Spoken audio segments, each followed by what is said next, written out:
doing the countdown, and here we are. Hi everyone, this is John Chang with George Ohan of the 8 Delta Marketing Group, and we're here to talk about his journey from Hollywood filmmaking to now video producer, traveling the world and seeing it all. Before we go much more into that, I just wanted to kind of say, briefly, that you mentioned that George had served in the U.S. Army as in the armor division, and just basically wanted to kind of mention that. I don't want to go too much into it, but Thank you. wanted to say thanks for your service, and definitely I know that some of the different folks that will be watching this will no doubt appreciate it as well. If you would, though, Thank you, sir. Thank you as well. before you get too much into what you're doing now and everything like that, can you talk a little bit about how you went from the army to filmmaking? What was the moment that kind of shaped your decision to go in that direction? The I know the exact moment, and I was working as an IT specialist for the Department of Defense in Fresno, California, and my boss walks in, says, "Hey George, see that desk right there?" And I'm thinking, "Wow, it's promotion time, it's awesome." And he goes, "In about 10 years, it's all yours."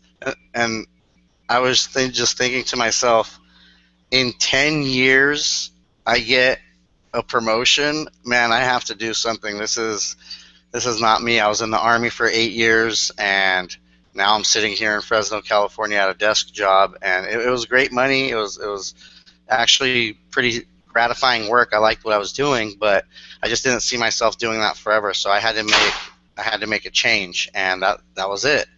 And so I just started to decide,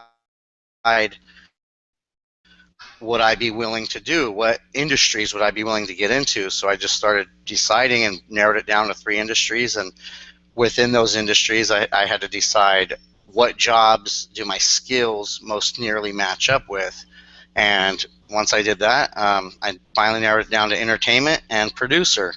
And a couple months after that, moved to Los Angeles and became a producer. And I didn't know anything about producing. I just knew that my job skills lined up with what a producer did from the previous training that I had. So I just told everybody, I'm a producer. How you doing? And let me make your commercial. And that was kind of the beginning of it. Absolutely. One of the things I talk about all the time with the entrepreneur's journey is how there's this kind of moment that they just realize something's not right. That basically they decide that like some kind of call to action happens and stuff. Was there somebody like that was a other than your boss then that like kind of helped you to kind of make that transition? Was it somebody that like kind of gave you encouragement along the way, or showed you something that like you didn't realize was available to you? Well, I would say that I'm the type of person that always would seek mentorship and leadership, and it's very important to do so, because as smart as you think you are, you're probably not as smart as the men and women that are currently in your life, and there's a lot of knowledge there. And so, as I would always do that, my number one is always my father. I would always have to go to my dad and talk to him and figure it out. But if there was a key thing that led to being more and more successful or not failing, I mean, I failed hundreds of times, thousands, but not staying down when I'm down, is my father's encouragement. He's like, "Hey, you only got your ass kicked 3 times today. Like, what's wrong with you? Come on, more." It's like, damn.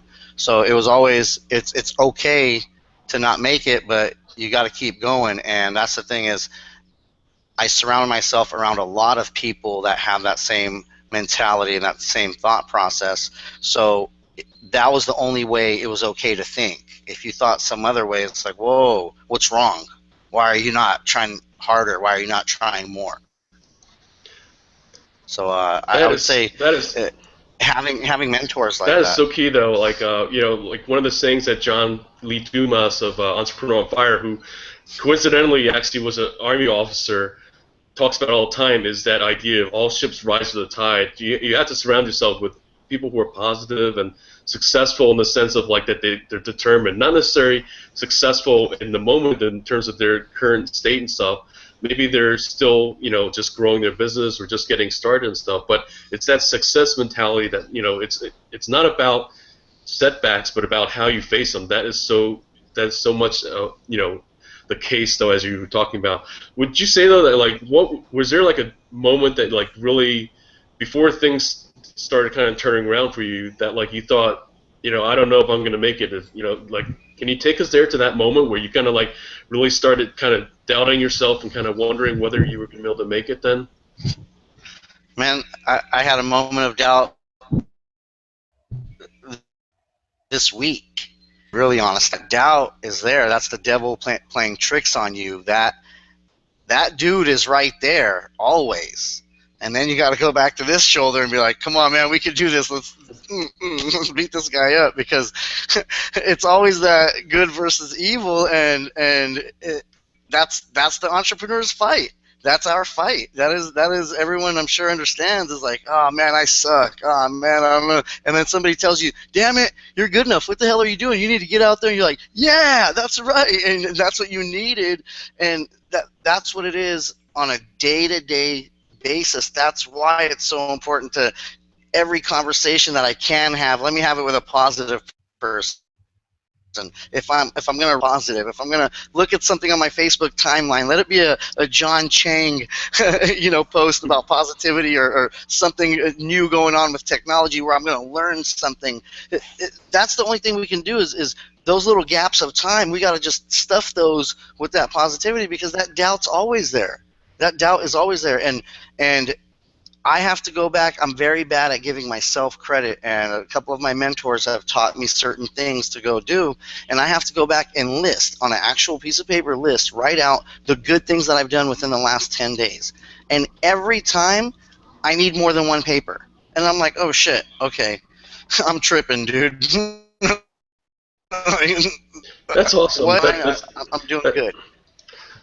that's a great technique. That's something that I hadn't heard before about listing down your positive, moments and stuff in the past Take 10 it. days. Yeah, absolutely. But it's so true though, because what I say at different times is that the opposite of good isn't evil. It's actually fear. And it's so much of the times that's really the struggle that we have and stuff. And so why I constantly go back to the hero's journey is that when Joseph Campbell talked about the hero going into this cave that they fear and stuff, that's where the treasure is, and that's what we each all have to You gotta face as face an that entrepreneur. fear. you know so that's awesome. And so many times we hear all these success stories, but we don't hear about the struggles that people have, these dark moments and everything. Can you get even more, just kind of get more down to it? Can you think of a moment that like things really looked bleak for you, like before the business started taking off for you? Because I know that going to where you are now in Puerto Rico was not easy in itself. It may seem easy after the fact, but there's probably doubts and kind of questions on your mind, and the kind of things that like Well, made you really think, what am I doing? Is this crazy? And, I can definitely take it there. The job I was telling you about, I was an IT specialist for the DoD, making about $80,000 a year. So I wasn't in a bad place when I said, oh, let me go to Hollywood and be a producer. I'm just going to try this thing out. No, I was doing good, and so I want to do better. And that was the mentality going down there. So it was tough leaving a stable career like the Army, transitioning out, and now you're just out here. And I didn't take advantage of all those services available. I didn't take advantage of these things. And so once I figured out, okay, I'm going to go to Los Angeles to do this, and I'm leaving a really high-paying job, I had to learn to do without. All of a sudden, your income goes from a lot to nothing. And so that was tough on me, and trying to readjust and learn how to live that way. Well, that went on for years. That I haven't had a job, let's say, for a long time. But when you're talking about a dark moment, there was a time in Los Angeles when I was homeless. I was living in a van. And that was about 6 months of my life right there on the streets. And nobody knew about that. 24-hour fitness early in the morning, get dressed up, take a shower, put on a suit, and then go to my meetings. And I would be taking meetings all day long wearing a suit. And that night, and I'm laying in the bottom of a van in the side of the street, getting harassed by whoever's going by at whatever street in Los Angeles. It wasn't a good time. There was a lot of scary situations, and I say scary because not because I feared for myself, but I feared for what could have happened to my life if I made certain decisions in those bad times. And somebody's trying to break into my van while I'm sleeping in it. Well, guess what? It's going to be a problem for that guy. And if I if I don't know how to control myself out of fear or anger or whatever, I'm the one that's going to go to jail, and I'm the one that's going to lose everything. And the way it's going to end is me sleeping in the van, and that's the end of it, because I wasn't smart enough to make a clear-headed, clear-minded, conscious decision in a time of unclarity. Wow, that's really powerful, and thanks for sharing that. I really appreciate it. And actually, to be honest, I had no idea as well. But I know that at different times you had talked about some of the struggles you had and stuff. So what kept you going? What was like, kind of the moments that kind of like, the bright spots and all that that kind of helped you realize that like maybe something's about to change and stuff. It was never something's about to change for me. It was always I had decided on doing this. I had set an exact time limit, and I decided why I was doing it when I started the journey. So you talk about the hero's journey. Once that call to action happens and you know why you have to leave your town, that's it. That's the reason why. I mean, you're leaving because of that mission. You have to keep that in mind every day. For me, it's a better life for my parents. It's to change the legacy of my family name. And going through these things, you can't lose faith. There was never a time when I questioned, oh, God, with this van. I mean, I've got a really good friend, Corporal Juan Dominguez, triple amputee, Marine Corps veteran from Afghanistan. The guy has a positive attitude. He's out there doing his thing every single day. He's not questioning, oh, why me? He might question that, but not publicly. He's not spreading that to people. He's not just out there feeling sorry for himself. And who am I? Because of the choices I made, because I decided on leaving a high-paying job to go to Hollywood and pursue this thing in the film industry, to say, oh, poor me, look at me. Every single choice I made is what led to me ending up where I ended up. But me having in my mind, I have to make these sacrifices, and my perspective had to be, it's a sacrifice to get to where I need to be as far as a level of success, to take care of my parents the way I want to be able to take care of my parents in their later years. I have to make that sacrifice now. I decided on sacrificing 10 years of my life. I said, okay, if I start this on this year, I'm going to give up 10 years of my life. I'm just going to go hardcore, really try this thing in entertainment and video and in Hollywood, this business world, entertainment business. And right now I'm on year number 5. This is my 5th year of even trying to do anything in Hollywood. And it's because my parents, I see my dad, he's going in for a surgery. I see my mom, she's aching, she's this. I don't want to see them like that. I see an 80-year-old one's driving a 1997 Chevy Corolla, or a Toyota Corolla, and the other one's driving like a S550 Mercedes-Benz. Now, the Corolla person might be more happy, but they might not. I don't know, but I don't want my parents to be in a position to where they're worried about financial things or worried about, oh, how's their life going to end up, because they came here to this country with nothing, and I feel as if, as their son, they tried to give me this much opportunity. They tried to give me this much, chances to do good. I should be able to do good and return the favor and take care of them in their later years. That motivation is it's a different kind of sacrifice to me that I can't even explain. What they've done for me is maybe why I do it, is the love they've shown me. It's important how much love a parent needs to show their children, and maybe that's why I'm so motivated to help them now in this time. Absolutely, yeah. I think that really resonates with me, my own story as well too, because my parents also came to this country with the hope of providing something better for their children, and that mindset of the immigrant is so much, like what makes this country. I mean, everybody, unless you're American Indian, was really had their roots from other countries. People leaving behind their homes and willing to take the chance that like there's a better life here in this other land and stuff. And a lot of times they have to leave so much of their past lives behind and stuff, and just simply have faith. But the bottom line also is like you said, from the beginning, that it's about not giving up, and not saying, "Oh, why me?" and stuff with their current circumstances. Having this faith that's a key, and then taking action on that faith and stuff. So as you kind of took these actions and everything, um, what kind of gained the momentum to now where now you're traveling and you're living in Puerto Rico and you're going to these places and stuff? What kind of helped you to kind of gain the momentum to kind of really start, one thing after another with that then? I had to believe that I never lost momentum. I had to believe that I'm still moving really fast, but even though it's getting dark and ugly, this is part of that momentum. Sometimes when you're gaining speed, you hit a little hill, you hit a little downhill, you hit whatever, but you yourself, that psychological thing that as an entrepreneur that you have to do, that you have to create to say, hey, this is part of it. That crazy success line, this is part of it, and this has to happen for me to get that next jolt. And so I have to stay strong, and I got to stay extra vigilant in these times. The thing that you have to keep doing, you have to keep making friends, whether you're down or up.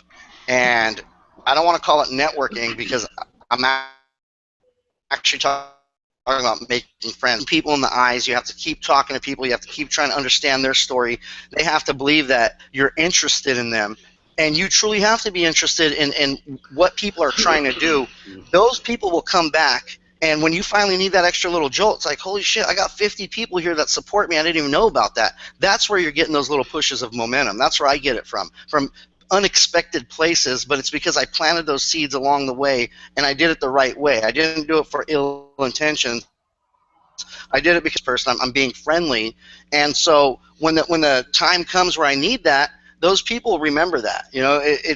A lot of people try to think that entertainment is a thankless business, but I personally haven't experienced that. I think what you're putting out there is really truly what you will be receiving back. Absolutely, and you definitely lived your philosophy and stuff. I'm the same way that it's not networking in the sense of what people traditionally think of as networking, which is the grip and business card handshake and stuff. Yeah, absolutely. And I think that's the thing that people, like sometimes there's this saying about, oh, it's not personal, it's business. It's all personal. It's all. I mean, all business is Yes. personal. And Yes. it's all about building relationships. And I think that's one of the things that like somehow has gotten lost in that. And different times people kind of get bent around something called social media, but that's just another channel for these connections because that's how we met. I mean, and now I think about it, we still haven't met in person, which is ironic. Like we've gotten to know each other over this time and stuff, but it's all been through this channel Are called you social sure we media. haven't met in person? Wasn't there some meeting I don't somewhere? know, Man, maybe, I feel like yeah, I know you so maybe in well, passing. man. So in terms of your experiences with social media, though, like how do you feel though that social media is kind of allows you to kind of connect with others for your business, for yourself, and in terms of growing and the things you're doing now? And I love people. So the fact that you get to just say, "Hey, what's up?" and there's not this, how dogs, they have this little butt sniffing stage where you got to figure out who's this guy and that guy. With social media, it's like, here you go. Do you like this person or not? Just you can make a general assessment very quickly about somebody, and it's great. I love that. I feel like I save so much time, and I get to really connect with people that I want to connect with. I can see in one flick of a thumb if you're a negative person. I won't connect with you. Easy. That's great. I love it. And then if I actually have a question for a company, if I actually do want to seriously know something about a product that's on, I mean, it's on eBay, it's in China, it's in India, I can contact directly the person I needed to contact. I asked. There's no more wondering. When somebody asks a question now, and it's one of those you can just Google it questions. It's so annoying to me because I'm thinking, dude, it's 2015. You can just ask that question to Google, and you will get a various amount of answers that might be able to help you. Why are you asking that question? I love having access to that information. I guess I'm like a madman when it comes to the internet because I love it. You can't talk me out of it. Let's put it that way. Absolutely. Yeah, definitely. For me, it's also been that way. That it's just phenomenal the things that like it's allowed me to access in a given moment and stuff. I mean, and nowadays it's gone beyond simply even like your laptop, which is portable in itself, but people are accessing things via their smartphones more than ever. And Yes. Korea, I think I've noticed is one of the biggest countries that's really seen that trend and stuff. And that I think there's this whole generation that they're just kind of in a way a test bed of this kind of generation that's growing up with so much connectivity, mobile connectivity. So I'd say that's one of the things that like filmmakers and video makers need to recognize is that um, they have to be prepared for people accessing their content through portable devices and stuff. So sometimes that may mean a little bit lower resolution and stuff, but yet still having the quality and taking the fact that the picture is just on another device and everything. Um, have you seen yourself in terms of just your business like that's related to mobile access, or is it still just kind of generally speaking, people just access you from Have wherever? to do mobile. Have to do mobile. It's 80%. 80% of all our interaction is coming from mobile. And it's funny that you hit Korea in 1998. That was my first duty station in the Army. So I went to Dongducheon, Korea, and I'm seeing little dudes walking by, maybe like 16-year-old little guy. I'm in the Army, smartphone, and he's FaceTiming his buddy. I'm like, dude, 1998, FaceTime, cell phones in Korea. I was just my mind expanded immediately. That's where I saw the real value of the military. In that first couple of weeks of being in Korea, I said, okay, now I get it. Now the world just got very interesting to me because all these things are going on right across the water. It was a short flight, and nobody knows about it in America, or how come we don't have it? What's going on? Um, from that time, I knew mobile was important. I didn't know how important, but now with these apps and how companies are doing business, I mean, there's little kids with smartphones. Everyone has a data plan. Everybody has stuff going on. So I think for a small business, for entrepreneurs, for the people that I'm dealing with a lot, the advice I have to give them is, they get some website set up, but is it optimized for mobile? And it might seem like, oh, it's just a natural thing. Everyone does it, but they don't. They really do not, because these developers, they're getting a quick cash. It's from a small business. They're doing like a quick little $500 to $1,000 job. They show them the stuff on a PC or on the actual desktop, and then most of their customers are on mobile, and the app or the website doesn't work at all. So that is something that, if you're a content person and you're explaining stuff to your clients and customers, you have to deal in that space. If you're not in that space, I feel like you're going down the wrong path. With your own business, how have you been helping other businesses? Is Well, that coming up? yeah, Okay. absolutely. I heard that one. There's a variety of things that we do to help. The number one thing as a service that I provide is the consultations. A lot of people just don't know the general basics of marketing, branding, social media, online sales, a lot of things in business. They just happen to get into entrepreneurship because they're motivated and they had an idea, they had a little bit of cash, they did it. Now they're in business. It's overwhelming. And so the consultation is huge. The level of service that we're starting to provide that's really blowing up, that we're doing a lot of, is we have a package now for small businesses, organizations, artists, musicians, whatever, and the cost is $675. I feel like that was a nice price point to come in at, and we give them 5 videos, social 30 HD photos that we put their logo or their website on or something, so they have content that they can keep on posting every single month. And that's just a one-time fee. So the way I explain it to our clients is, listen, every month you have a bill, whether it's your electric bill or the water or the towel cleaning guy or the food people, whoever it is, you have a bill that you pay, and they don't continue giving you something. This is the one time where you're going to get 5 videos that get to live online forever. If you want to post all 5 of those videos on 100 different websites for the next 100 days, well, guess what? That's 500 pieces of content that you have online now that never existed before, and that's marketing. That's SEO. That's your address and your phone number and your information online. And as far as an inbound marketing strategy, you can't beat that, because if your customers finally type something in and they're looking for you, exist and do business with you. Because right now, maybe you do have a good product, you do have a good service, and you do have a nice offer. But if you don't have any content online, your customers Google you or they're searching for you, they actually can't find you. You don't even have a door that exists. They're trying to knock at your door, but you don't have any doors. And that explanation right there usually helps our clients understand better, like, oh, okay, I get it, because we haven't posted anything online. Well, that's where Blogger's going to help you. That's where YouTube, your Facebook like page, your actual Gmail, so you can start reaching out to other companies on Google+. These simple things, well, we think they're simple, are very time-consuming for an entrepreneur, a small business owner. Maybe you own a flower shop or you own a mechanic shop, but you don't know anything about that stuff. You pay the one-time fee, in and out the door, and that's been our hottest package lately. Absolutely, and I think that's the thing that a lot of businesses have a hard time recognizing is that your customers nowadays are looking for you have to have something that's a mobile, accessible website and content that they can digest, using their smartphones and stuff.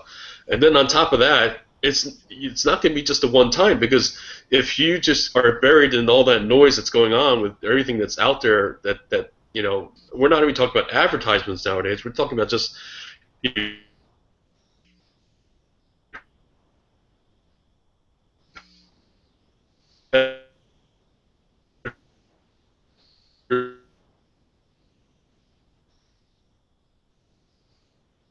their Twitter really have to that they understand your business to get out that message and stuff. So yeah, absolutely. That's like, it's either you do it yourself, and taking the time and stuff and effort, or find somebody who you to do. Video is definitely a key part now. It's just only growing as again, these smartphones are now like one of the main ways that people consume things on YouTube or other video channels. Yeah, absolutely. Yeah, some people have been doing it for a long time, but some people are still now trying to get into the video and online marketing, video marketing world. And there's plenty of companies that do it. I don't do anything specifically really special. We just do it in a very efficient way, and find somebody that can help you. There's plenty of, like I said, there's plenty of qualified people to get this kind of stuff done for you. So in terms of how you, when somebody, like, let's say if I have an auto shop, and then like I have this idea that I want to start having some more presence and stuff online. How would you look at my business, and what would you be the things you would kind of like if say like, well, I'm not like really much into making videos and stuff. How would you basically discuss the things for them to look at or consider to approach the Well, problem? if they don't want video, you're asking, or just in general, if Oh, they do sorry. want Yeah, video? I'm just saying that they realize the need, but they don't know what to um, produce as content. They don't know Okay. like they So don't want to do what I something. would do, I would I have a few auto shop clients, and what I do first is, they're very unique because the neighborhood usually knows that shop for a specific thing. They're usually really good at something. And sometimes they just know that around the neighborhood. So you have to really go in there and talk to your client and figure out what do people already know you for? It's the 80-20 rule. You want to spend 80% of your time on 20% of the best things that they do, as far as the content that you're pushing. You want to share a lot of other people's content, because if I'm looking for muffler shop in a certain neighborhood and there's a really cool article that talks about mufflers and I happen to share it on my page, that's the article that might get my page found by my client. So that's what a lot of people don't realize. They're like, oh, I don't want to share somebody else's article because it's not talking about my business. That's the wrong mentality. You do want relevant content on your page, because that content also adds SEO value for people to find you. So for me, I would just find out what do they do really well and make the message about that, and then find like the price point thing, because they have their seller. They have their lost leader, basically, their 1999 oil change. They have whatever. And if they want to come in at that, I would just really push their lost leader, because you just want to get customers through the door, let them get there, and then they can upsell whatever other products they might have. People, the entrepreneurs, they understand that part. The only thing we're doing is bridging the technology gap. And I don't go in there and act like I'm a wizard, I'm doing something really special for them. I explain to them everything that I'm doing. So next month, next week, tomorrow, they can just start doing all this stuff on their own. I want them to be responsible for their online properties. I want to build a better digital citizen. That's my mission, is I want to be out here building a better digital citizen, because I feel like if people know what they're posting and they know how to post, they'll be more responsible with sharing certain content. Because you and I know there's a lot of garbage on the internet, and it's because people don't know what's irresponsible to share or not share and things like that. Absolutely, yeah. I mean, definitely, understanding and having a sense of what it is that your customers are interested in, or your fans, or just basically, the people that are following you. That's the key. It's not about whether or not it's produced by someone else. It's not a matter of is it something that you can get business out of and stuff. Again, giving value before reward is definitely a philosophy that I've really kind of tried to make sure that the folks that I work with understand that that's why we do what we do. Like whether it's providing video or something that's written and stuff, the content itself, it's only a matter of what is it that your customers or the people that are following you value, because it might not be video, it might be some written content and stuff, and then maybe once in a while they want some few minutes of video and stuff. The key is to kind of understanding, the mindset of the customer or fan that you're working with, and getting down to it. So that's definitely the key. Being in Puerto Rico now, I was very interested in the Latino market, being in Southern California, and I'd always been involved with that. But here now, all the bits of content that we make it in Spanish as well. And the Spanish content is actually performing higher because we're here. But what we did was we went back to some of our older clients, redid all of their descriptions and things like that in Spanish, and now they're regenerating a new customer wave out of the same content. But we have to really consider the Latino market going into content creation now, moving forward in 2015. Absolutely, that's definitely not only a growing market and stuff, but it's just basically I mean I'm not sure where the state of Cuba is in terms of being open and stuff like that, but I've heard that that's now possibly another market that will be opening up and stuff. So yeah, I mean it's huge. So definitely different folks may want to consider having either some kind of transcription or the ability for just closed captioning and stuff like that in Spanish or other things to kind of help their business by being understanding that that's another market. That's right. That's right. And as far as advice goes, there's a lot of veteran-owned businesses out there that are into marketing, and they provide content the way you do or the way I do. And I would just, if I can offer them some advice, I would say, hey, have a person that knows how to speak Spanish and that can take advantage of that demographic in your area, because I don't care if you're in Missouri, Louisiana, or Atlanta, there's going to be a Latino demographic, and that's just extra business that you can delve into. I don't think you should neglect that group of people when it comes to business. Well, George, yeah, thanks so much. And I'm definitely looking forward to speaking with you again, more specifically about helping different entrepreneurs and veterans in terms of growing their business and stuff. We've shared a lot already and stuff, and I really, appreciate you, sharing things about your own personal journey that I didn't even realize before, stuff like that.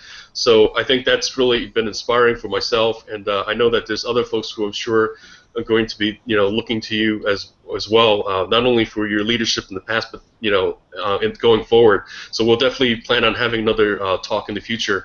In the meanwhile, Thank how you. can folks? What's the best way for folks to get a hold of you? And we'll be sure to provide this information in the show notes. Probably the easiest way, just georgeohan at gmail.com, GeorgeOhan at gmail.com. Probably be the most convenient way. Thank you for everything, John. I appreciate everything that you're doing. You're a hustler, man. You're out here working, and a lot of people are too shy or too reserved or too whatever to just keep doing it. And the fact that you just keep hitting them, keep pounding them, don't stop. The event's just going to crumble, and you're going to be like, ah, and that's what's going to happen. And we just don't know when that's going to happen. We just got to keep pounding it out. And right now, this might be just a little video, but this is kind of pounding it out for both of us. We're content creators, and we got to create some content. So thank you for letting me work. I appreciate the opportunity. Definitely, same here, George. And we'll look forward to next time we chat again to share more of your advice for entrepreneurs and veterans. And I think that's going to be something that's different folks are absolutely going to look forward to hearing as well. So have a great day out there in sunny Puerto Rico. Hope you're enjoying the weather, That's and right. we'll look forward to the next time then. Thank you, sir. Bye.